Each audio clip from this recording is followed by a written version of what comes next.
guy. I was like, he don't hear us, but he smells us. Pleasure finally talking to you, bub. Yeah, absolutely. That's up in the corner there. I don't know if he's in your corner. That's Brian Friend. We used to do a podcast together with the CrossFit Games. Yeah, me and Brian been friends for a while. Oh, okay, good. Like 10 minutes, 3 minutes, 2 minutes? No. Actually, when y'all used to work on the Games podcast, we were in touch. Serious? No, dude, not at all. Oh man. So how's the mask life in California? Oh God. It is bad. I don't know if we want. I'd rather have no legs and have a mask mandate at this point. Zach, say your last name for me. Rule, like obey the rule. Zack Ruhl. And that's your dad's name? That is last my name? Father. Yep. I haven't seen your dad in your Instagram. He is not there, man. No. Have you not seen him in a long time? Nah, I've actually never met the guy. I was born with a deformity. I mean, and it led to my amputation when I was like 2. But my dad was in prison at the time, and he actually had never met him. He got out a couple times, but he always went back in. And he died. I think he passed when I was like 10. Yeah, I think 10. But I'm happy. So like I didn't have any like videos or pictures of him like growing up and shit, to be honest with you. And I only had one picture, and he was like kind of like shooting a gun. So you really couldn't see his face.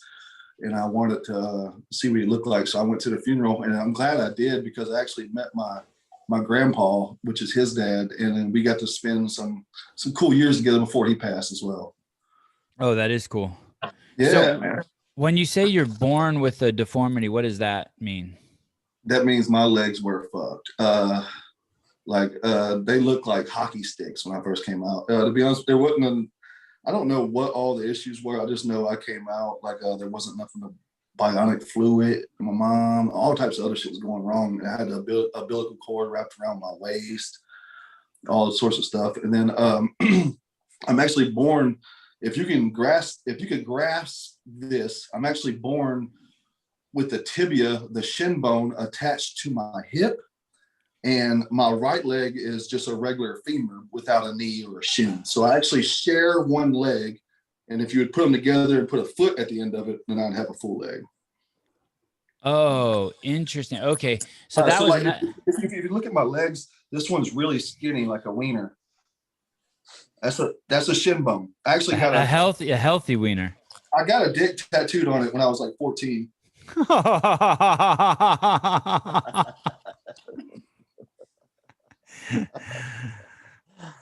Okay, so before I ask you how you got a tattoo when you were 14, I had noticed in your pictures that your legs were different sizes, and I was like, oh shit, that seems kind of fucked up to amputate them different sizes, but you didn't have a choice. That's just the way it is. Yeah. Man, I wish to God, tell you the truth, I wish to God my left leg was like my right like, because it's pretty much just like it's pretty much like a paralyzed left leg. I mean, it does a little bit, but it doesn't really give me any like compensation when it comes to like helping me out with anything. And I wish to God, dude, that'd be awesome, because like I know I'd be a lot better at like deadlifts and stuff like that if I had my other leg too. So how do you get a tattoo at 14? Who does a tattoo? You're living in Texas? Yeah, man, I started getting them pretty young. I started getting them. Well, that one in particular, honest God, we were just at a tattoo shop called Tattoo Houston, and they had this dude there who was tattooing, and I was underage, but I mean, he didn't. I mean, my honest God, like, I mean, he didn't care. I didn't care. I was like, man, when I get old enough, I want to get. When I get old enough, I want to turn my leg into a dick. And he was like, what do you mean? And I was like, dude, it's a perfect shape of a cock, right? I was like, perfect. And I was like, and to be honest with you, if my Johnson ain't pleasing her, I could just pull out the leg and I can have a threesome at one time and everybody be happy, right? Or 2.5 some, whatever. And his exact words, he looked at me, he looked up and tattooing my brother. He says, I'll do it for free right now if you're something to put in my portfolio. Imagine this. you're already compromising your profession by tattooing a 14-year-old, and then on top of that, you tattoo a dick on his leg. And dude, and to be okay, so and That to guy be had no boundaries. oh my God, dude, let me tell you about this. Okay, so my mom had no idea.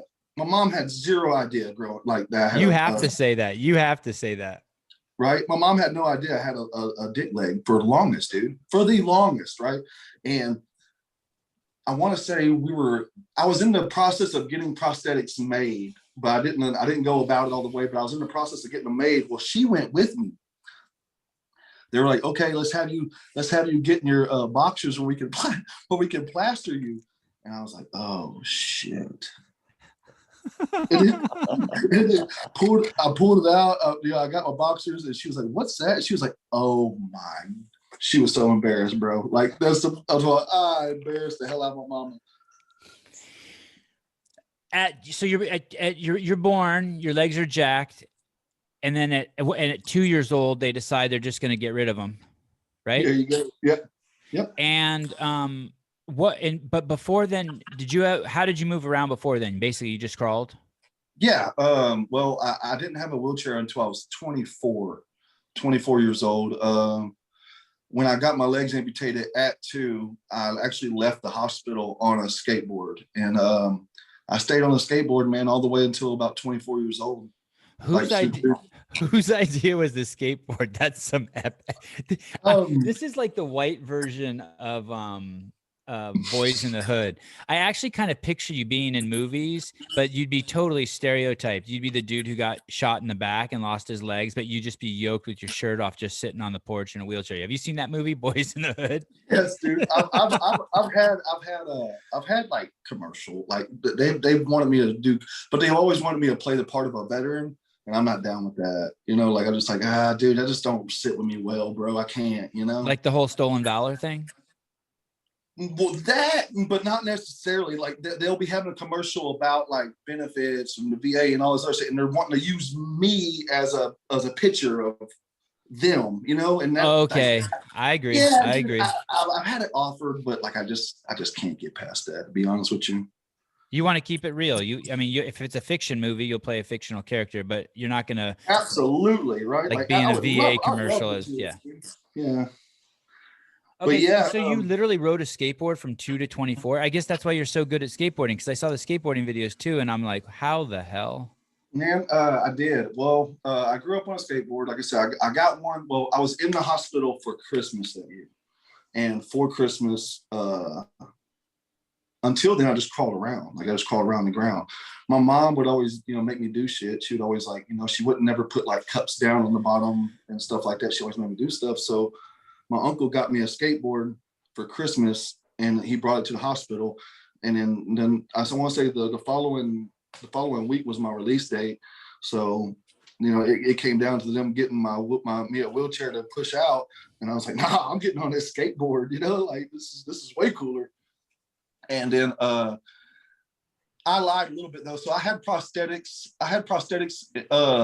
for a little bit until the 6th grade. And then I lost a piece to my prosthetics that held suction to my leg where the leg would stay on me. And when I lost that piece, I went to school that day on my skateboard. And sure enough, dude, we ended up playing Duck, Duck, Goose that day. And I ended up just dominating Duck, Duck, Goose. And I just didn't want legs after that, man. Like I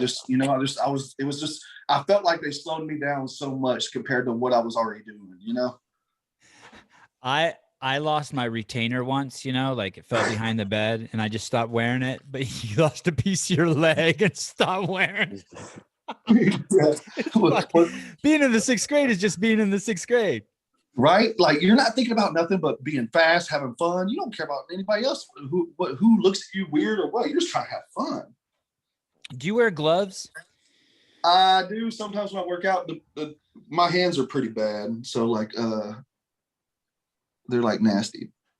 I mean, because you're always on your hands. They're your feet and your hands. But man, it gets expensive when I wear gloves and they tear up super fast. I used to just around every day. But I would run through gloves like in like 2 days, and I figured my skin is just tougher than those damn gloves are. You should have a glove sponsor. I mean, you should be littered with sponsors. Do you have any sponsors? I do not. I had some, but man, I feel like I'm kind of hard to get down with the sponsors. To be honest with you. What do you mean by that? Well, I'm outspoken. I have that dumbass street fight video. I smoke pot. Yeah, but you're still a role model. I know it's a really well. So I went back in your Instagram account all the way to 2014. Whoa, really? Yeah, your first post was June 3rd, 2014. And it's pretty as a parent of 3 kids, I'd be so proud if you were my son. I'd be like, holy shit. I mean, it's an amazing evolution. It's clear you're creative as all get out. I mean, you're super duper creative. I mean, hence the penis on the leg, turning your leg into a dick. But you're obviously super creative. You definitely want to express that creativity. But there's also a balance of giving accolades to your peers. You're humble. Thank you. It's a solid evolution of a person on there, and it's reputable. I mean, like anyone to mislook at you, I mean, you're the kind of guy I would leave my kids with you. I'd let you date my sister. I mean, you're just a good dude. You know what I mean? Thank you, man. That Yeah. that actually means a lot Yeah. to me. Actually, like, thank you. I just try to be a good man. You know what I'm saying? Like, my best abilities that I possibly could be. I just try to be a good dude. And I know I got an attitude problem along the way, but it's really hard for me to hold my tongue sometimes when I feel like something's unfair. But I know that's bad sometimes. But man, I try to be the best role model and influence I could be. I feel like I wasn't always that good dude. So I kind of want to give back and show everybody you can make a difference. You know, you can have one life and totally change it. It seems like you're a lot of that was kind of instilled in you by your mom when you were really young. I went back and found a couple articles where she had some quotes talking about the stuff you alluded to. And Sevan, you said you'd be, proud to be his dad or something like that. But I think you do a lot of that stuff with your kids too. Is just like not overbearing on them, but give them the opportunity to learn things for themselves. Yeah, man. Thank you. I appreciate that. Yeah, man. She's a I don't even know how to explain it. My mom is a hard ass, man. She really is. She's a badass woman, man. She's worked 2 jobs. She still works 2 jobs to this day since I can't remember when she hasn't worked. So she's a workhorse.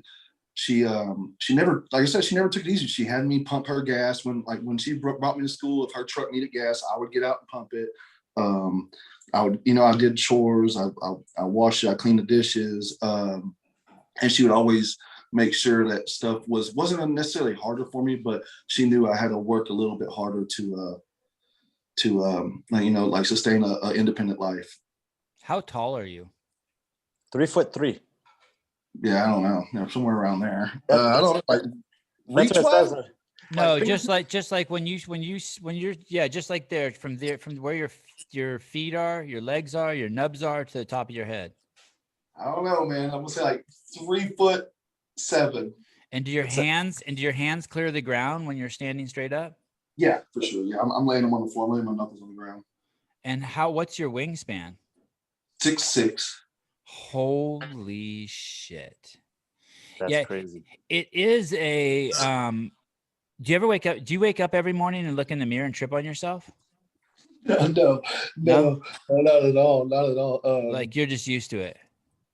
Like how buff you are. You're not like, holy shit, this is my body. I'm this. I mean, you're a massive man without legs. No, man, I never thought, like, take truth. I'll be dead honest with you, Sevan. I didn't view myself as different until way later on in life, if that makes any sense to you, or if you can even. No, I get it. I didn't realize I was short till I went to college. I'm not saying you look at yourself like you're different. I'm saying like one time I got a brand new car. I got a brand new minivan when I had 3 kids, 4 years ago, right? Okay. And still to this day, when I walk in the driveway, I'm like, fuck yeah, holy shit, I can't believe I have a brand new minivan. Even though it's like 4 years old, I can't believe it's mine. You know what I mean?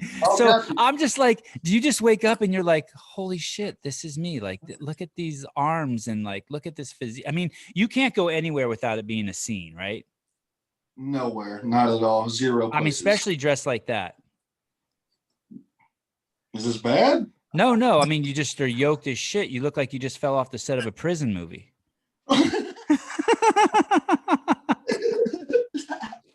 Oh man, I should have answered it in a wife beater. That would have been awesome. Man, yeah. Well, it's either more than likely if I roll into a room, everybody's eyes cut my way eventually. Like they're like, holy shit, this dude is like, what the hell, right? And but you gotta understand though, I was so used to it growing up because I was a legless kid on a skateboard, so I really don't see it anymore. Right. You know. Right. Yeah. So like I've kind of molded myself into being that dude, you know. Has your personality always been there was a post you made which was pretty amazing. I wish I could remember the exact words, but basically someone was asking you like, hey, how should I get girls? And you're like, hey, just let your personality shine. Just turn that personality on. Did you learn that, or does that come naturally to you?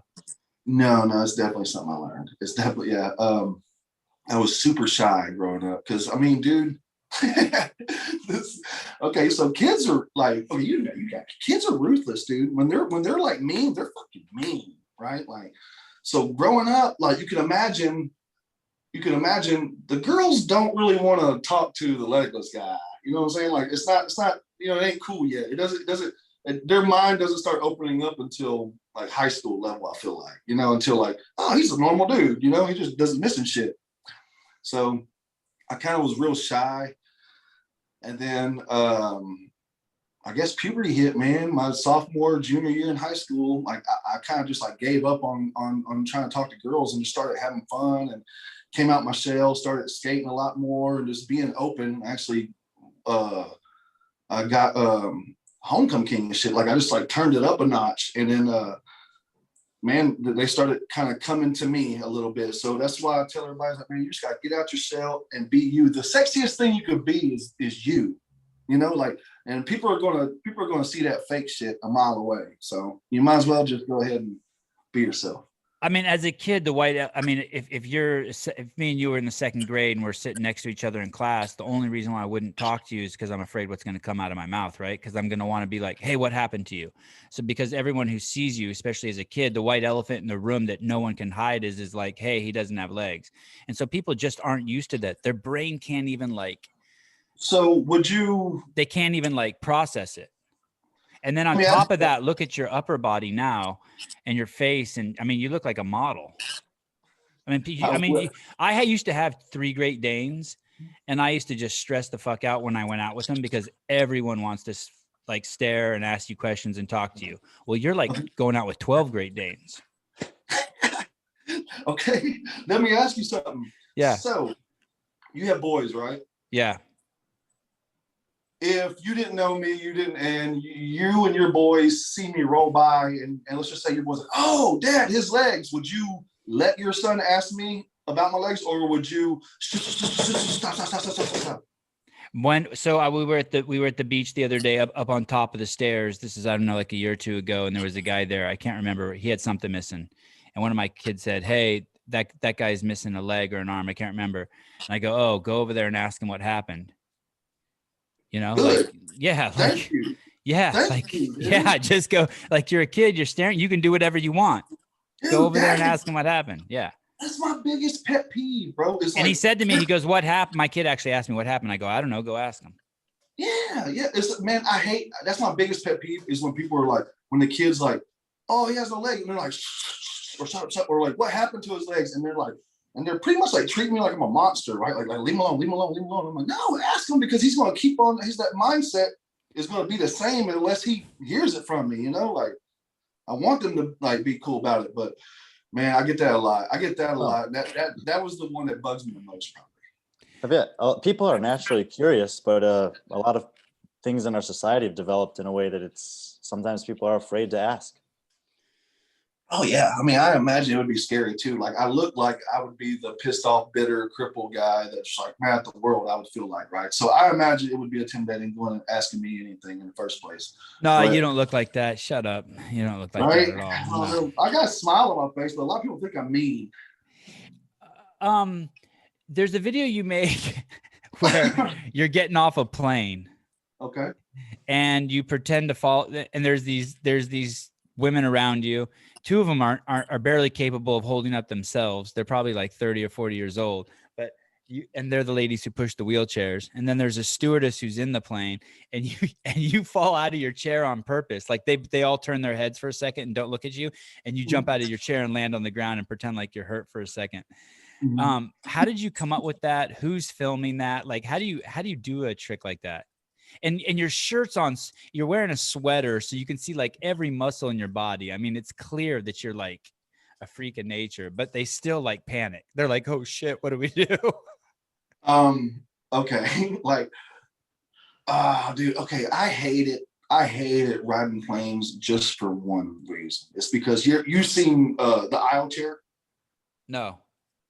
Okay, well, if you can't walk, if you can't walk, or you're disabled or whatever, they put you in a little bitty skinny chair, and they wheel you to your, after everybody enters the plane. So like, or you're the first ones or you're the last ones. So like, they're wheeling you to your chair, and then you're kind of doing like the roll of shame between all the attendees in the plane. And one thing I will rep for handicapped people, and I will rep for crippled people, but I don't like being that crippled. You know what I'm saying? Like, I don't like you put me in that box. So I just did some shit to get a laugh out of it. Like, anytime they try to put me in an aisle chair, I would just fall. And I started doing it like on a like every time I flew basis. And sure enough, like that's the one I just sold the most and was kicking the leg up in the air, and it went nuts. And it was so cool how she reacted. She got up, she gave me a hug or whatever. Like, it was really cool. It was great when she hugged you. Oh my God, dude, that made the video to me. Because, like, to tell you the truth, 8 times out of 10, they're gonna get pissed off. That ain't funny at all. And she just like, you stinker. Like, Maybe some people want to see them get pissed off though. oh yeah. It's funny when they do. I've had one dude and he didn't react at all. He just like sat there and looked at me. Yeah, didn't know what to do. Man, who filmed it? It was my buddy. He was flying with me. He was right behind me. I just told him, "Hey, film this real quick." And he hates doing that, by the way. I was gonna say, yeah, he did a great job. He did such a good job. Oh my God, it's so funny, dude. Because like right before then, I was begging him. I said, "Tommy, come on, man. They're expecting it. The people are expecting it, dude." He's like, "Bro, I hate doing this, man. They see me filming." And I was like, "No, don't, dude. Just act like you texted." Tell Tommy the same thing I tell my kids. I'm like, hey, we got to go in the garage and work out. They're like, what for? I'm like, the Instagram account's not going to feed itself. We need content. We need content. Get out there and do some shit, kid. I know. I think that sometimes, like, I guess I'll just put the wheelchair on and give everybody what they want. Tell me about your coaching career. And only a small sliver of the account do I see you coaching. It's apparent you're a coach. Maybe you used to own a gym. What's the deal? Tell me the whole fitness. I did. I owned a box, man. I owned a box for 3 years. CrossFit uncontested, baby. And I coached. I did the whole gym thing. I had it for 3 years. I coached adaptive athletes for free. I let them have free memberships, and that kind of like got pretty big in Houston, man. It got to the point where it was kind of overwhelming. And I had a business partner at the time, and he didn't do CrossFit, and he kind of hated it in a way. And we bumped heads a lot, man, and we just had different visions of where we wanted to go with it and stuff like that. So I sold my shares of it, and he ended up closing down like 3 months later, like after I left or whatever, because the member base went down drastically. Like, it went from like 100 and something members to 12 in a matter of a couple of weeks.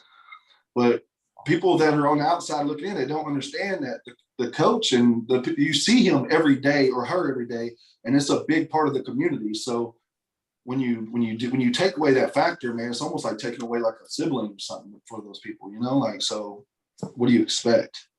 I never saw any men in your classes. I only saw women. Was that your specialty?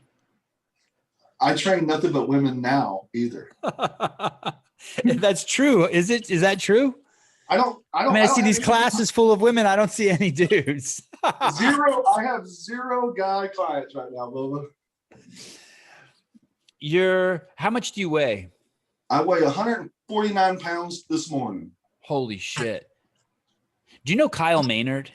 I do know comment triple or quadruple amputee. Yeah. I think he might weigh 140 pounds. Oh, wow. Yeah, Damn. I think I don't want to, but at least I haven't talked to him in years. But when he told me that, I was like, holy shit, I had to take a step back and look at him like, oh yeah, you are just one giant piece of muscle. Yeah, this is definitely not my heaviest. This is me getting ready. I mean, as much as I can for the open, I guess, since I got the whole adaptive part, whatever. But are you doing the open? I am doing the open.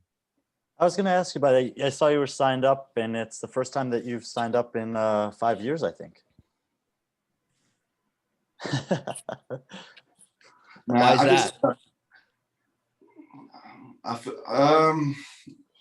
Not why is it the first time in 5 years, but why now? Like I'm not signed up. Are you signed up, Brian? Because of COVID, and I'm pretty sure we won't have. I didn't like doing the open because there really wasn't no point for cripples to do the open. Let's just face it. Like there really wasn't nothing to win or gain or anything. Like, and there wasn't any workout, so we'd have to adapt them to like our. So like I did them, but I just kind of left. I would do them. I just wouldn't plug in the scores or sign up for it. I would do it like that. But I felt like I got too wrapped up in competing and not not the love of what was happening. Like CrossFit is way more than that dumbass competition stuff to me. And I just felt like I got caught up in trying to compete instead of like trying to pay it forward to the next person and then show everybody what this has done for me, My perspective is that the competition aspect of CrossFit is exactly where it's meant to be in the 100 Words of Fitness, is that it's the last piece of the puzzle. It's the regularly play and learn new sports, and that the sport of fitness actually was a natural evolution out of the methodology. That's why I participate in the open. Well, it's like, I don't know if the new CrossFit goes hand in hand with the old methodology at all, kind of. We're about to find out, right? I don't know if it does either. That's a great point. I'm not saying anything. I'm not trying to throw anything out there, but like it's just so weird now, man. Like, I don't know. It ain't the same. It doesn't mean that we can't hold to some of the tenets, just whatever HQ is doing in the direction they're going is one thing, but those of us that are out in the community, which is the bread and butter of what the sport, the methodology, anything you like about it is us. Yeah. People that do it every day, the people that eat a little healthier, that exercise regularly, that vary their movements, that are making themselves better people. It has helped me, dude, 100%. Like it has helped me. It has helped me transfer from my chair to my truck a lot easier. It has helped me learn how to get around on my hands more significant, like just being better all around, like, and moving my body, dude. Like I was such a meathead at first that like I really was like, I had, I just didn't have no flexibility, and I just was like terrible, man. So like it's changed my life, and it's also like it also kind of like gave me like the new spark to like the fitness game when I needed it, What's your bench press, Zach? The most I've ever done? Yeah. 501 pounds. And what's the world record and what was your body weight at that? 153 pounds. 153 pounds. And what's the world record for someone bench pressing 501 pounds at that weight? There's one other dude who has more than me. I got the world record for that federation, but to be the all-time world record holder, I'd have to do 527. Oh, at that same weight? Well, I could go up a little bit, actually. I could weigh up about 8 more pounds. And 8 more pounds on me looks like 20 pounds on me because it goes all here. Yeah. Yeah. Holy shit. Are you healthy when you bench press 501, or is there a compromise there? No. No, not at all, dude. Like I just wasn't in shape. Like I was losing a lot of flexibility, and I was eating every second of the day, man. Just God bless, I was eating every second of the day. I was getting to the point where, and it wasn't good stuff either. I mean, dude, I would literally have chocolate milk 2 or 3 times a day just to get the calories in me to be, strong and pick up that weight. So to say I was healthy, definite no. I feel way healthier now, and my strength hasn't deteriorated that much from it, and I do a lot more cardio. You did 405 for 3 this morning, or at least in the video. Mm-hmm. I like it how you look up at the board. Let me see. Well, no, it's still on there.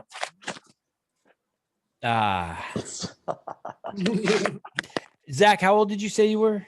I am 31, my man. Oh, okay. So you're like right in the middle of your prime. I'm prime time. Yeah. And do you have a day job? I train people, and I work a night job, a filter company, chemical plant filter company. Did you get to sleep at that job? Very rarely. Oh, damn. Very rarely. I tear that. Like big like filters, like big chemical plant filters. I just tear those down. I sew them back up, and I rebend the wire. Sounds like something you do in Texas. Yeah, baby. Do you have fitness goals, Zach? Do I have fitness goals? like obviously 501 was a goal, right? Mm-hmm. Do you have a new goal? I do, and I hit up Dave Castro, and his dickhead didn't get back to me yet. That's a theme with all my podcasts. Dave Castro is a dickhead. Go on. Awesome. Yeah, okay, so I do have a goal in mind, and I've actually talked to Kevin Ogar, Stouty, about this because I don't think Dave would really even know, but that dude who or that 2 guys now, I think 2, maybe 3, I don't know, that did a 500-pound back squat, and they ran the sub 5-minute mile. I reached out to Dave, and I wanted to know what the equivalent would be to a wheelchair athlete pushing a mile and doing a bench press in the same like hour or whatever, like day. Was it an hour or day? I think there were 2 different versions. Brian, do you know? There was a back squat and a deadlift or something. Originally, it was to do it in 1 day, but then there was a guy who did it in 5 minutes. But when he did it, he deadlifted it, right? The 5-minute guy deadlifted. Oh, that was the guy who deadlift. did it in the day did the back squat. Adam I was about to Cliff. say, dude, the dude did a back squat and wow. Well, anyways, Dave never reached back at me, but I eventually asked Ogar, and I was, hey man, what do you think like the equivalent would be to adaptive athlete? And we came up with a sub 630-minute mile and a 425-pound bench press. So I'm going for that. As soon as I get my new sports chair, I want to try that. And if I don't get it, that gives me something to work towards anyways, I saw on your Instagram that there was a workout and it said sub 6-minute mile. Mm-hmm. Did you can push a wheelchair a mile in 6 minutes? Close to it. Is that what? Do you crash doing that? Like all the time. So around the turns. Mainly in the trails because they got like little like dips and stuff, and then so I'll get going to where I have a ratchet strap, and I'll have my dog leash like attached to a strap so I can get down and push on my wheels.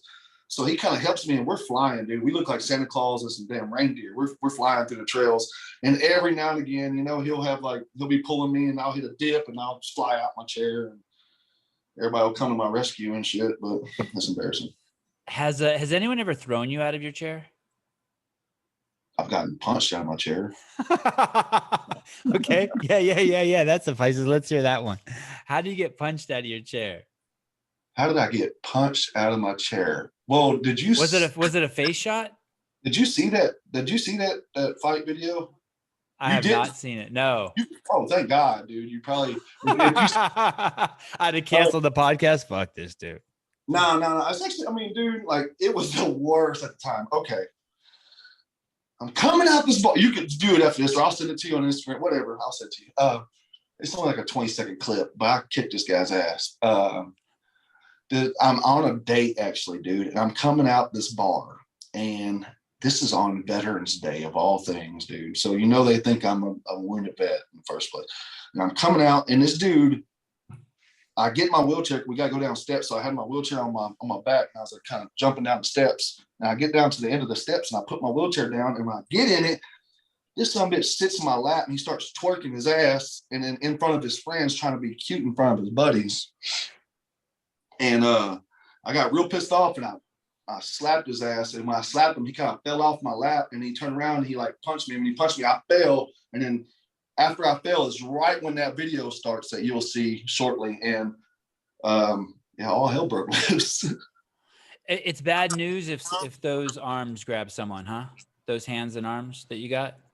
It was a good little fight, man. I hit him. He got knocked out pretty quick, but we both got handcuffed and we were sitting there and the cop was like, "You did this?" And I was just like, "Yes, sir." And he was like, "Damn." And then that dude was kind of drunk or something, so he kept on trying to like get the handcuffs like from out of his legs or whatever. And I'll never forget the cop says, "If you don't quit doing that shit, I'm gonna put him in the back seat with you." Was your girlfriend pissed? Like she's upset because you scared her? And is that the last date you went on? That was the last, dude. That was we broke up shortly after that, man. But yeah, I mean, but she didn't want, because the girlfriend I had at the time been knowing me since high school, so she's seen me in a lot of little scruffles and stuff. So when that happened, she was like, "You're just good at hurting people," and she was mad. And that was it.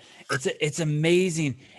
It's amazing all the stupid shit that, and now you obviously have fun with it, but the twerking on your lap is a little too far. But it's amazing some of the stupid shit people say to you. Like, I like the post where the lady said to you, "Oh, I know exactly what you're going through. I was in a wheelchair for 3 months. I broke my ankle." And you're like, "Yo, bitch, if I had a hammer, I'd backslap you with it." And I was like, "Oh." Dude, I've had an old woman come up to me. She said, I forget, but I made a post about this one too. She said something. Oh, she said, "You military?"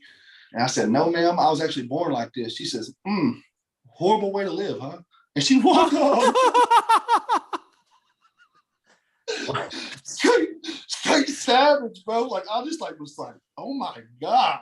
Like, wow. Do you mostly keep your mouth shut when people say that, or do you say something back like, "Hey, you want to sit on this dick?" or "Yo, fat bitch, come back here," or like anything like that? Or is it? I said something one day when I was super young, dude, and then I just like from then on, I was kind of like, I just let it slide off, dude. I mean, I fuck with people bad. Like if I'm getting on a bus or something, somebody says, "Hey man, you need a hand?" I'm like, "Nah, I need a leg, dude." Like, Oh, I'll yeah. I'll mess with people like That's that. good. But if somebody just says something savage like that, I just kind of like let it go, because obviously I don't know what they're saying sometimes. Right. Like I don't feel like they don't understand how rude it comes off sometimes.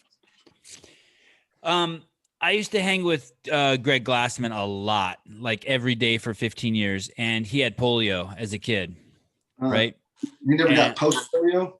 He never got what? It comes back. No, he hasn't. No. Oh. But so he had polio and he never talked, he hardly ever talked about it. Like since I was around him all the time and we were really good friends, occasionally I would hear some stories about it, but he would never talk about it.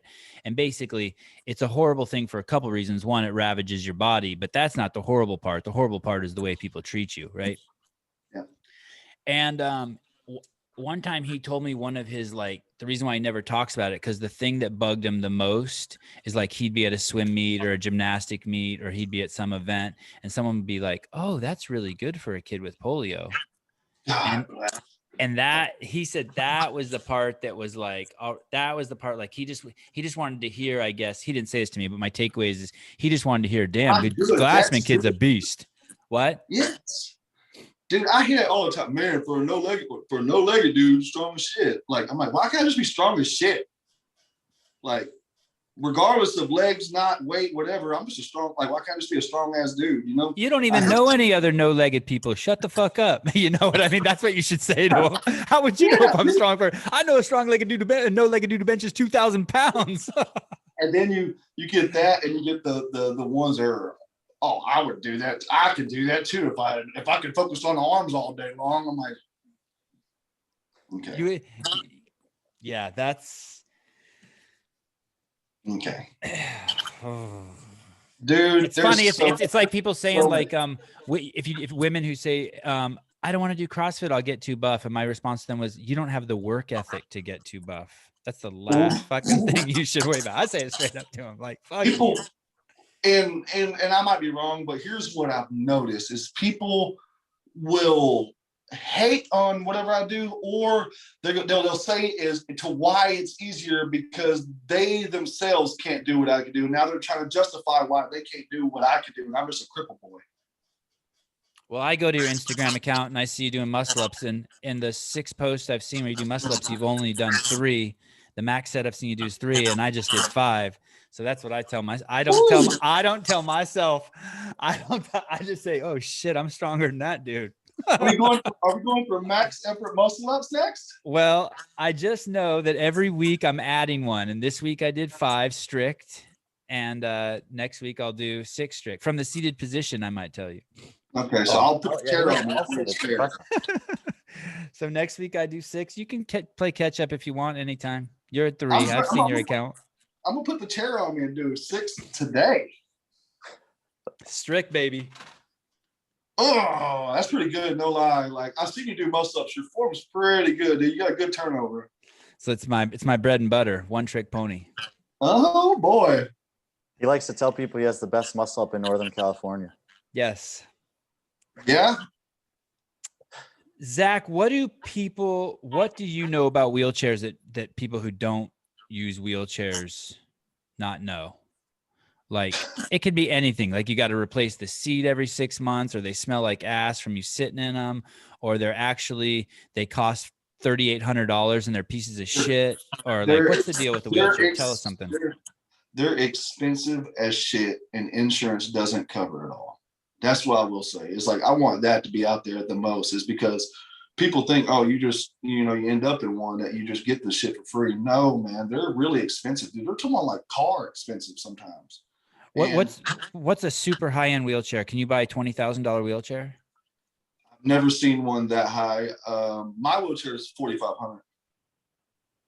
And what's special about it? Is it carbon? Is it fast? Is it fold easy?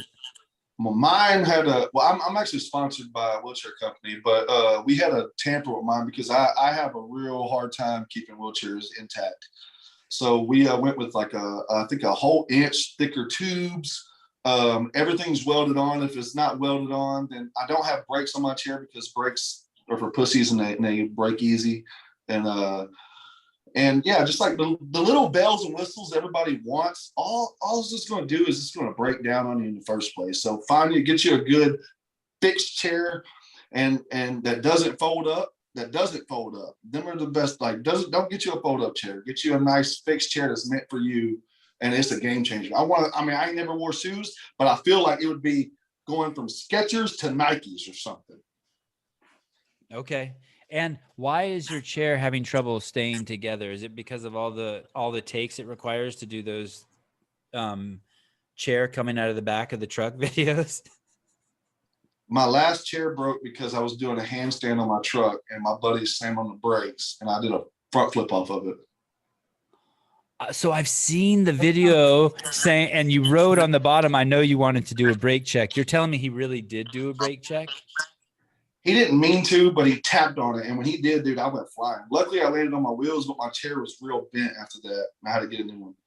When you do that stunt, are you like, oh shit, if I land on my wrong or land wrong, do you consider that shit going bad and losing an arm or doing some serious damage? What else I got to lose, man? You only got 2 arms, dude. No, I'm playing with you. No, I just YOLO, go for the gram, dog. No, I don't know. I like doing stuff that you wouldn't see and somebody in a wheelchair do, right? Like that was like my overall goal at first. Is just like I just want to do cool shit that I haven't, the escalator thing, like stuff like that, and it just kind of evolved, and then I don't know, just started putting it out there more. I have to take a pee break. Go ahead, dude. Take a pee break. I'm gonna talk to Brian Friend. Zach. Yes, sir. There's like less than 50 people in your adaptive division on the game site right now. Do you know a lot of those guys? I probably know all of them. And there's a a massive age range. I think the youngest guy signed up is 15 and the oldest is 76. Yeah. Ooh, my God. Yeah, man, it's kind of like you know, it's really, you know, CrossFit's really, I mean, it's fairly new to the adaptive world too. And there's so many disabilities. You gotta think there's so many different disabilities that it would almost be, it's like it would be really hard to make the playing fields even, you know, like, so you would have to have a lot of divisions, I feel like, to actually have like a real like classified like you know, sanctioned event or something like that. And I feel like that'd be hard. But that being said, it's like with so many disabilities, you had when CrossFit first started up, or not first started, when we first got first CrossFit, every handicap was for itself. So we would be competing, like I would be competing right next to the girl who has cerebral palsy and against a guy without an arm. That dude's going against me. There wasn't like a chair division, a one arm division, you know, a standing division like there are now. And that was the funniest thing to me though, dude, because like every cripple for themselves. Are you the strongest? Do you know anyone stronger than you with no legs? With no legs? Yeah.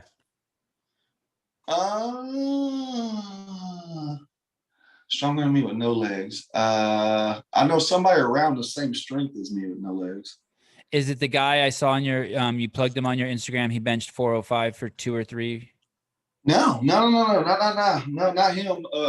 No, there's a dude that no, there's paralyzed people that are stronger than me, or there's like people that are like around the world that are like beast. And when you say paralyzed, meaning they have their legs but they just drag them around. Yeah, I say it like y'all know, but yeah. So there's paras, there's amputees. Amputee is just, you know, missing legs, like still move them and stuff. Somebody paralyzed is usually going to be missing feeling from either the waist down or even higher, depending on their spinal cord injury. And the reason I plugged you really are lucky, you know that? Oh, I really am. I'm fortunate to be handicapped, like my handicap. Yeah, like you're really lucky.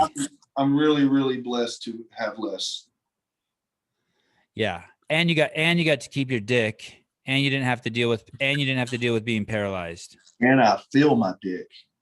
Well, I mean, it's only it's not shaped like a hockey stick, is it? No. Oh, then you're good to go. You've been around a lot of tripods in your life, yeah? Well, oh, yeah. Yes. The old jeans joke, dog. Yeah, a lot of tripods. Yeah. So you're saying that there's guys out there most of the guys out there who are super strong, they have their legs, but they're just paralyzed. Or you can think of, and I shouldn't say most, but those are a few that come to mind. I can think of a few paras, that are absolutely animals. Yeah. I didn't know Greg Abbott. Is it Greg Abbott? Who's your governor? Greg Abbott? Yeah. Is that his name? Mm-hmm. I didn't know he was in a wheelchair till I was on your Instagram account. Ain't no point. He's dragging his toes in the snow. Oh, he's pissing you off? You don't have a foot plate. Why? The fuck that don't make no damn sense. You have feet and you drag your toes around. Why not get a foot plate? Oh, I see what you're saying. I thought you were talking about his politics. You're talking about his chair design. No, I trolled Greg Abbott to the fullest, dude. I'm talking about to the fullest. You mean on his account? You damn right. Has he ever responded to you? He's seen it. Oh, awesome. Dude, he should call you up.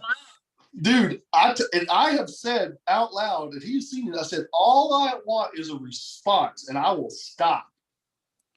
But I got a lot of pull in the cripple community and I got every handicap in the world calling him out on that foot plate shit right now. You probably have quite an interesting following on your Instagram account. It's like part fitness, part crippled, part kind of thug life, part motivational. Yeah. You don't feel like the thug life crew in there? I've been hearing that a lot more. I didn't think of my own life as a thug life. No, not your life, but you attract that sort of, you're kind of like a 14-year-old white boy's wet dream of who listens to rap music. You're all buffed. You have the tattoos. You got a good twang. You drive a big truck. I mean, you're no one would fuck with you. You know what I mean? You're kind of, you got a little bit of that. it's you got a little rapper in you. You know what I mean? Like a little. I got a little hood in me. Yeah, you got a little hood. Yeah, that's what I meant. Thank you. You know what? I've heard this a lot, especially in the questions. But you also have some Tony Robbins, and you have some. I mean, you got all this weird shit like all meshed together. A little country ghetto. Yeah. A little country ghetto is what you're trying to say, huh? I don't know the term, but it's quite. Your comments are quite the scene. I cannot get away from them ratchet women, man. I just can't do it, dude. I don't like them goody two shoes. I like them girls that they're shaking their ass and they will pick that dollar bill up off the floor without their hands. That's a great segue into God. In one of the posts, someone asked if you're Christian, and you said you accepted Jesus Christ as your savior. Mm-hmm. But why did you do that? Because I believe I'm a Christian. But did you have something that happened? And then you also have a post on there about hitting rock bottom, that more heroes come out. Is that you? Did you have that post? More heroes come out of the bottom than. Oh no, I looked at my life. I kind of looked at my life like that, you know, like I seen okay, I could say this without calling anybody out. It's like, you know, my parents party. They you know, like, so with my deformity, drugs might have been a cause to my deformity. But I'm not saying, I don't want anybody to, like, you know, point a finger or bash my mom, because my mom is my best friend now. She's my biggest supporter, and I would not be the fucking man I am today without her. So whatever mistakes she made in the past, I feel like she has made it 10 times, 20 times more just being the mom she is. So that needs to be said first. But I felt like, you know, like I'm a crack baby from Shelton, Texas, dude. And now, like, I mean, I got a little bit of following behind me. Like, I made it out the gutter almost, you know, like, I feel like I should not be in a situation. I should not be in a position I'm in.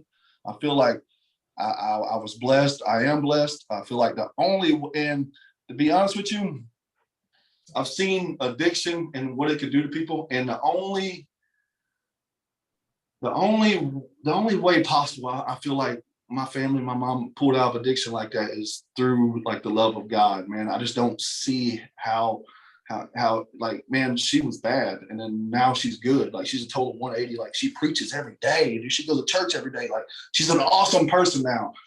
And that's why I believe in God, man. I feel like nobody could, even I couldn't change my mom. Like, even my love, I feel like couldn't have changed her, but like the Lord did. And that's why I'm a believer too. You know, like I've seen the Lord's work in people, man. How old were you when she went through the transformation, the positive transformation? 19 years old. Oh shit. Okay. So you dealt with 19 years. So your home life was wild. Mm-hmm. Mm-hmm. Wow. And you didn't get caught up in any of that. Oh, I definitely did. I'm a high school dropout, bro. I sold drugs. I've done it. I've done the works. I've done it all, man. I dropped out of high school. I dropped out of high school for a little bit, and I remember my mom moved off for a little bit, so I was paying the house note on money orders because I dropped out of school, but I was paying the house note to make it look like her still selling drugs. So I did that, and I had a friend named Greg Tuck living with me, and just, you know, to have company here, and I'd pretty much like buy his school clothes and shit every year, like, and he would help me around the house, like he would help me clean up, and he would, you know, help me with the roof and shit like that. So like I did that until I was about 18, and then she got real good, real clean, came back, and then yeah, man, shit just got good, man, after that. What were you selling? Weed or coke or anything? Everything? Yeah, I was selling coke and ecstasy. Oh yeah, ecstasy was great. Yeah. I had a little stint with ecstasy, not a long one, but man, did you Cool sell the drug, MDMA did you sell the MDMA in the powder form? I did. That's old school. I could. I had it, but yeah, man, I had it. Whatever you want, Sevan, pill, capsule, powder, however you want. Pretty much like that, man.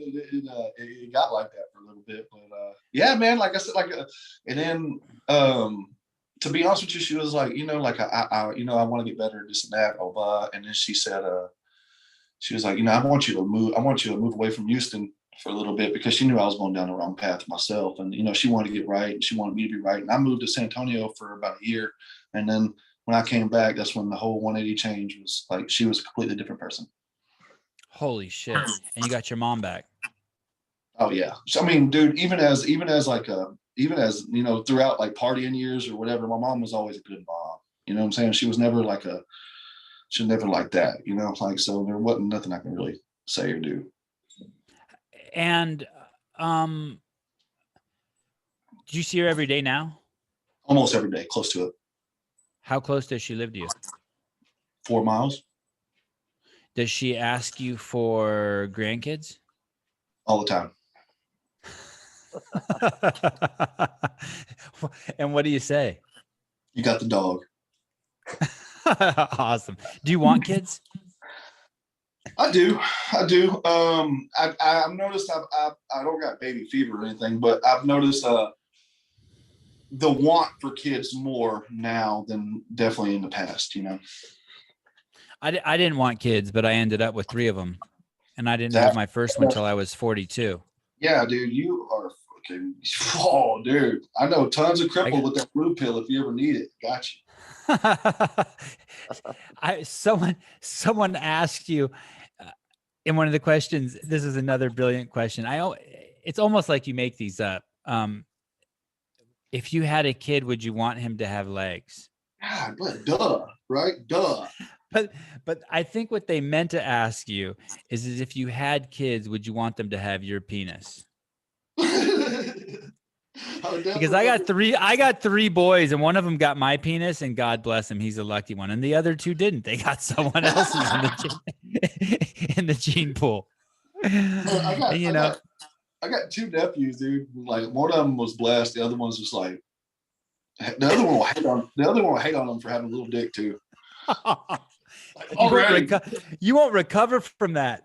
Never. You won't recover from that kind of name calling. You'll need to. Hey, the truth, man, what was weird is I noticed, like, this is probably TMI, whatever. This is a podcast, right? Right. is growing up, I was really out there, really, like, I was out there with my voice and shit like that, but I was always kind of insecure about my legs still, because what I noticed is when I would have sex with girls, directly after I would come, I would get the covers and hide my legs real quick. Wouldn't give a fuck about my dick. I would just hide my legs real quick. And leave your dick like up over the top of the blankets. Yeah. Dude, in my mind, I thought, like, okay, so for instance, like, you've been down, lonely, horny one night, and you thought about calling Old Faithful over, right? Right. Jacked off one night, like, what was I thinking? Oh my God, right? Like, what was I thinking? I'll never try to call her, right? I should have never done that. Well, I always thought the girls were going to feel that way about me, like, oh, I just fucked the legless guy.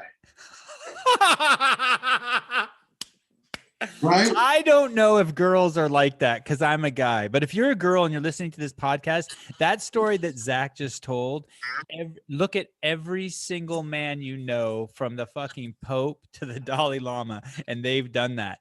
God, I should call this girl. And then you jerk off and you're like, what was I thinking? Yeah. Oh my God, dude. Times were desperate. Yeah. So you thought that the reverse of that. You thought, oh shit, this chick was so horny that she just fucked me, and then afterwards, when we're done, she's like, I fucked the legless guy. Right? Because, like, man, the shit, feelings change right after you come sometimes. And you said you're 32? 31. 31. Yeah. So that's another cool thing about getting old and having, especially if you have kids, all that shit goes away. Because you don't have time to tend to your own insecurities anymore. You're just too busy changing diapers. Just like, as long as you have clothes on, you're happy to go outside. Yeah, no, I don't chase it no more, dude. I went through my little hoe spell. I've been kind of chilling, I got one girl I've been talking to, kind of, but nothing serious yet. But we'll see where it goes. Yeah, don't rush the kids. That's all I got to say. Don't rush the kid. If I do, make sure he doesn't have legs. Yeah.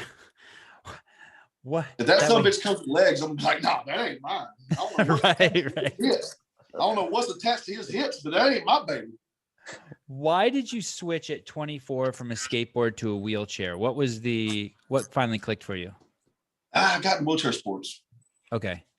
Yeah, I got in wheelchair sports, and then to be we would, I mean, all of us would go out to it was the first time I ever really hung out with anybody disabled other than myself, to be honest with you. You know, like, and we would all go out in public events, clubs, parties, whatever, and then you know, there would be 13 wheelchairs on a skateboard, and I'm looking up, trying to hear everybody what they're saying. My hands are getting dirty, and you know, just time to grow up eventually. And I wanted to be like everybody else, so I just ended up getting in the wheelchair, and then I kind of was like, oh man, it's a game changer, dude. I was just so high, like I just felt like I was so tall, you know. Was part of that kind of like a fuck you, like, hey, I'm not gonna do the wheelchair, that's what all the other dudes do? Yeah. 100%. Like when I was growing up, man, when I was growing up, I knew about wheelchair sports because somebody told me. But like, I played high school football growing up on my hands, so when people come to me about wheelchair sports, about, dude, I ain't playing no crippled ass sport. Like, I play real sports, right? That was like my mentality at the time. I didn't know how competitive it was. Like, I would have never said that if I'd have known how. Actually, I just thought I was going to come in the mix and just dominate everybody. You know, like, oh, I'm a fucking man, right? Like, it's not like that at all. These people are athletes. It's just they're the same boat as me, you know. And I just kind of took off with that, dude, and then stayed on the skate. I mean, stayed on the wheelchair, and then now I just could not see myself going back to the skateboard, to be honest. Like, man, my back could not take that, I don't think. As you get older, are you feeling more protective over your joints and your body at all, and you've changed things up, like less stuff with kipping, more controlled movement, not considering breaking the 525 record on the bench press? Like, has age and like your own personal longevity, does that enter your brain? Well, you're scaring me. Well, I didn't until you just fucking said something. I actually thought, I'm like, maybe I shouldn't ask that. Yeah. No, I do. I'll be honest with you, I do. After my car wreck 2 years ago, I mean, I was fine. I felt like I could have done this another 100 years until that. Then I started to experience a little bit more aches and pains, and, you know, like the old check engine lights on, you know. Is there, do you follow parkour at all, or any people on Instagram who do parkour?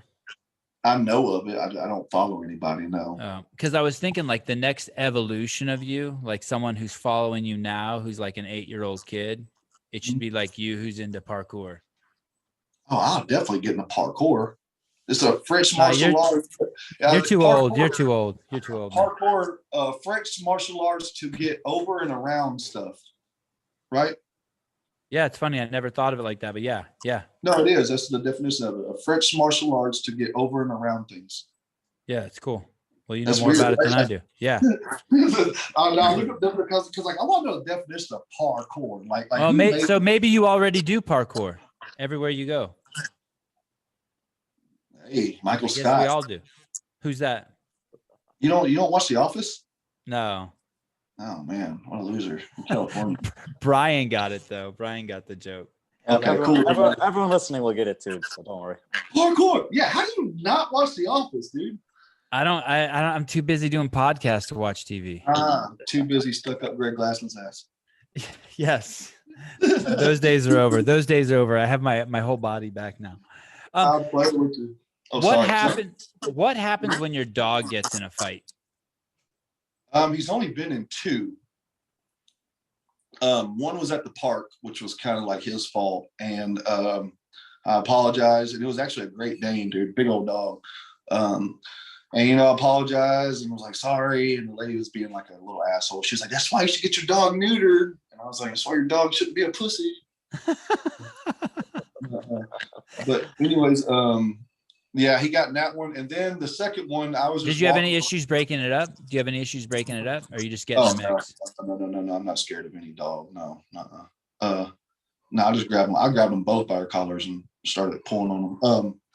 But anyways, the second one was in my neighborhood, and we were just walking around the block, and some dog came out of nowhere, and we kind of jumped him. We jumped that dog because my dog was fighting him, and I jumped in and I helped my dog out. What was the dog? The other dog was a pit bull as well, but he like came and sideswiped my dog, and then I had the vest on him with the leash attached to my wheelchair, so it kind of pulled me. And then I seen them like rumbling, so I just started hitting the other dog too. So we were jumping this one. Did the owner come out? Not at all, no. And how does that end? I just eventually beat the hell out of him, and then he ran off. Damn. I know. I'm only saying damn that it's not on video. I know. It would have been good. Yeah, it would have been real good. Like I slung that dog at least 4 feet over the ditch when I finally got a hold of his collar. It would have been like some Fox News or CNN story. A poor man in a wheelchair a dog attacked him and his dog, and they were able to send it off. They would totally turn that narrative around, right? Like,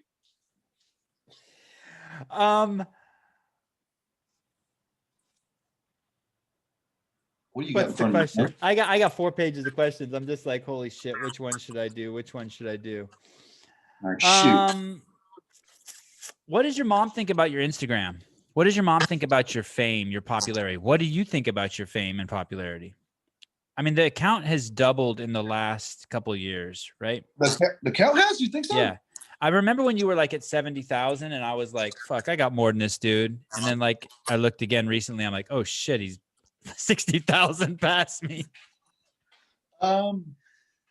Dude, you know what? Like, no matter what the accomplishment is, no matter like, I mean, my mom don't get it. You know what I'm saying? She just, I'm just her son. You know what I'm saying? Like, I'm like, hey mom, my bench press 500 pounds. She's like, well, dang, that's a lot. You know, she don't know how like the extent of like, that's badass, you know? So she don't really get it too much. But the Instagram, she don't even, I don't even think she has Instagram. Like, she don't know nothing. Everybody tells her like, hey man, your son's like, you know, your son's kind of like known, and she'll just like rub it off. And does your mom know? Well, you don't have a computer, right? Mm-mm. And so obviously then I guess your mom, how old's your mom? She's 60. Okay. So she's still young. And who does your editing for you on your social media? I do it on my phone. Really? Yeah. Damn. It's good. Really? Yeah. It's really good. Like the music choices and the funny things you do and the cuts and the edits. What do you use? Do you just use the iMovie and Yeah, just iMovie. Damn. And how many hours a day do you spend on your phone, you think? 3-4 hours? Probably 4 hours. And most of it answering people's questions? DMs. DM, yeah.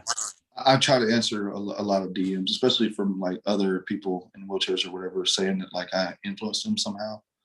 Like I want to be the guy that like didn't just, you know, see it and ignore it. Like I want to reach out. Like certain governors. I wish to God that sounded. You didn't see my post of him in his wheelchair? He was doing the Michael Jackson.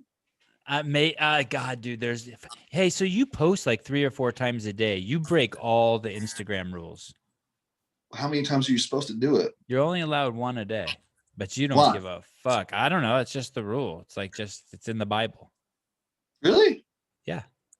When I first started my Instagram account, I looked up how to be Instagram famous. They said post 1 to 3 times daily. Oh, well, shit.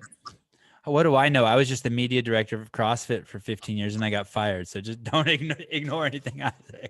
I know you've heard this a ton, but the behind the scenes was badass, dude. Like, seriously. Thank you. Like, dude, like I lived for those months. Like, straight up, like I would not be a fan, and I would not be a fan of CrossFit or probably like without those. Probably not like, seriously. Those things were badass for me. That's cool. Thanks. I had a blast making them. Sevan, yeah, I'm kind of curious about that. You know, a lot of people often say that Greg like missed the mark with that because people found CrossFit through the videos and the media that you guys were producing. Was that really his perspective, or is that a misunderstood perspective of his? What? And tell me what that perspective is. Sorry. That Greg didn't think that the media side of the company attracted people to the methodology. I felt like he was just trying to market to the sick more than the competitive, you know? I think that I would have to sit down. I mean, obviously I know the answer to that. I just want to be careful how I speak on it. But in a nutshell, I think what had happened is Greg had a philosophy that first of all, let me start off a second. CrossFit was an experiment. A lot of people think that it was a business. It was this, it was that. No, it was an experiment that a guy was running to make a protocol that would make people healthier, live longer, and stronger than any other human protocol in the world. And people volunteered on all 7 continents in like 200 countries to be a part, or 190 countries to be a part of this experiment. They eventually started paying him to be a part of the experiment, even though he told them everything is free on the internet. And this company built called CrossFit Inc. But it was really just an experiment. He was just running an experiment. And that's what's so amazing about it. That's why it was the most inclusive thing maybe we've seen ever on the planet, for sure in our lifetime. That's why it's ridiculous for anyone to say it's not inclusive. Just the fact that it spread so much in 15 years is evident of its inclusivity. It works for your body, Zach. It works for my body. It works for everyone on the planet, man, woman, child, dog, whatever. Yeah. So I think what happened is he had this saying that, hey, we're caretakers of a national forest. We're not architects of a city. And he should have left that alone. He should have run with that. But instead, towards the end, he didn't think that the media was presenting CrossFit as smart as he wanted it to be presented. And so he started making changes. And to tell you the truth, he really got out at a great time. I mean, he sold the company. He's rich as fuck now. And the whole fucking thing is collapsing on itself. And now we don't even know what it is. Is it an experiment? Is it a business? We don't know what the vision is. I mean, it's like, just even adaptive, they put it in the open. Then they said like, okay, they just said they're going to put adaptive in the games. And then they backtracked and said, no, we're just doing the open for the Crips. And I'm thinking like, dude, you already hyped up thousands of handicapped motherfuckers. Like, that's the wrong thing to do, dog. You should have made sure we had something, you know?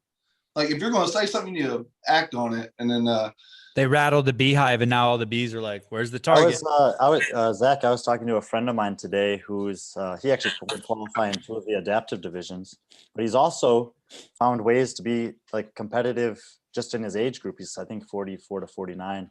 He's made the top 200 the last 2 years. And I was talking to him today. I was like, I'm pretty sure there's nothing beyond the open for you guys this year. So you should just continue to compete with other guys your age. And, did y'all see me? Let's make it work. Yeah. Sorry. And you said, so he made an age gap. Then what? Oh, he was excited, for the adaptive divisions. But when he found out that there's not anything beyond the open, he's like, well, I'm just going to continue to compete with everyone else like I have been. Yeah. And then, dude, like us handicaps, we've been doing that for, we've always had Wadapalooza, right? Like that was like our Super Bowl for a little bit. That was like our games for a little bit, was like the Wadapalooza comp. And I've done that for a lot of years. I've skipped the last 2 years, but that was like the big one. And like to show what your fitness level was or is. And then we didn't really have nothing other than that, right? Like we had a couple competitions that people made, but there wasn't any like really like anything out there. And then all we've been doing kind of was just like, I mean, if you follow Will Wad, you obviously do like the Will Wad workouts, and you'll match your scores compared to everybody else's. But there's not like, I want something that just to like see who the best is, right? Like I want something just to try before I get super old.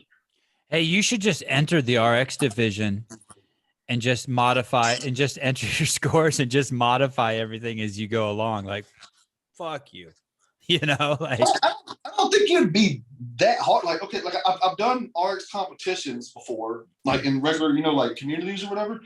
And I just did stuff different. Like, okay, when they had a fireman squat where they had to put their partner on their back and do the squats or whatever, right? I just let my partner sit in my hands and I pressed his dumb ass up in the air. Did he fart on you? It was super hard, but like, yeah, but like I'll modify it. I'll get around it. In your Instagram account, you pretty much play every single sport. Like if it's in there, you're doing it. Like I see you doing everything. The only thing that I was really disappointed to see you partake in, and I'm just going to give you some friendly advice from one friend to another. You were playing spike ball, and I believe that will lower your T count. Too much spike ball. If you play more than 2 or 3 times a year, that game will lower your testosterone level. So you may want to avoid that. But all the other sports you're in there playing, I think, are really good. Man, dude, I've played them all. But yeah, I've definitely played them all. I'm a sports junkie, dude. Like I don't feel like I'm really just that happy until I'm just like playing something. Then like, oh, I'm just super happy. I'm like a little chihuahua on crack.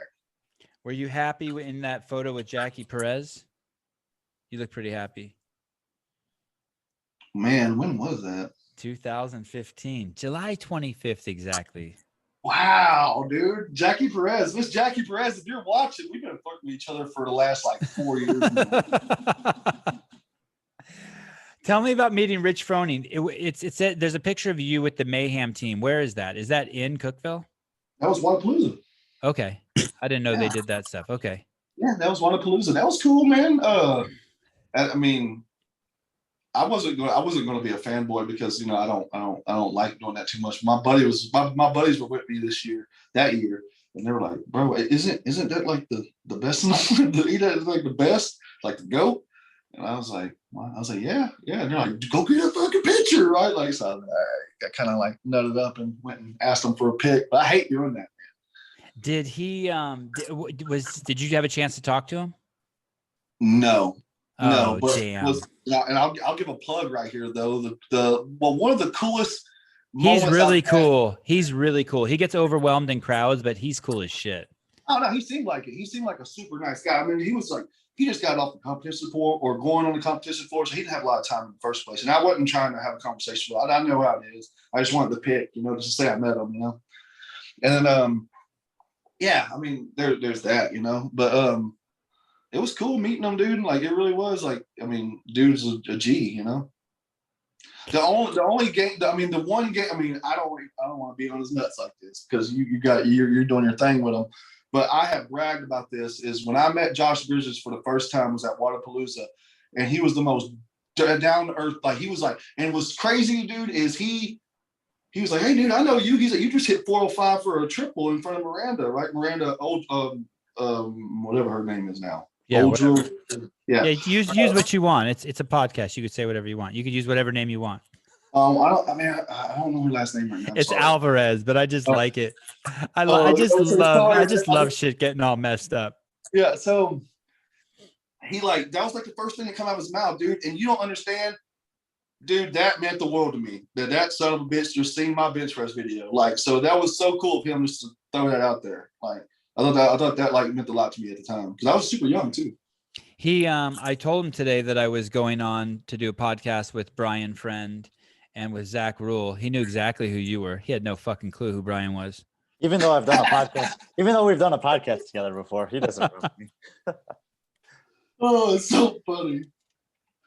Man, he's a beast. He's a beast, dude. When he came back and won regionals, that amped me up for like another year, probably. Like that behind the scenes with old Brooke and then Josh was a beast too.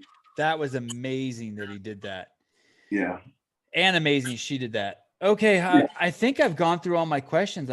Do you have anything for him, Brian? Do you want to bug him about any game stuff? Do you want to ask him who you think's gonna win the games? Do you care what he thinks? I'm more interested in who he thinks is gonna win his division of the Open. All right, let's hear it. Is there anyone on there that's like that is gonna give you a challenge? Yes. I lost Wadapalooza 2 years ago to a dude. And he signed up this year? He signed up this year. He is a fucking monster, dude. Like beast. He got the lung. He's probably got 3 lungs. What's his name? Tommy Miazga. Yeah. That's the only other name on this list I recognize also. So you don't even want to say his name, huh, Zach? Like you're like, yeah, he's a beast, but you don't even want to say his name out loud. No, I don't mind. No, the dude beat me fair and square, man. He beat me. Yeah. He whooped my ass that year, man. And where is he stronger than you? In what areas? Just that third lung of his? He's definitely not stronger than me. He's just got more lungs than me. This is the clip I'm using on my Instagram. He's definitely not stronger than me. So the first event was a 3-mile wheelchair push and an 800-meter swim. He's a Paralympian swimmer. Who do you think's taking that? Damn. That's why I need a full test. The Open's gonna be probably better for the guy with the lung. So like I knew I was losing that one, but like on that event, I thought that, man, maybe if I could. I went about that event. I think I don't think I'd have won that event no matter what, right? But I think I could have did a lot better if I planned it out smarter. Because my game plan was just, because I know I'm better at pushing a wheelchair than him because I played wheelchair sports, right? And then he just now got in the wheelchair. So like I knew I had my chair skills were a little bit better than his, right? And I could push one faster than him. So the 3 mile push, I stayed on his. I'm talking about like if he looked behind him, I was a cut hair away from him. Seriously, I was right there, right? And the last, sorry, I got this on here.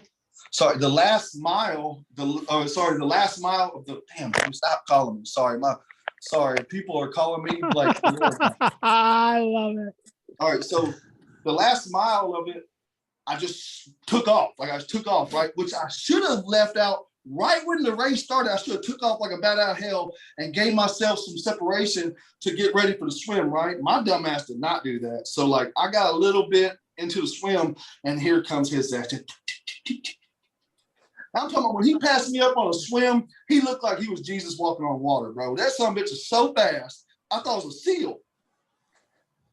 How often do you practice your swimming? When I go to Splash Town once a year.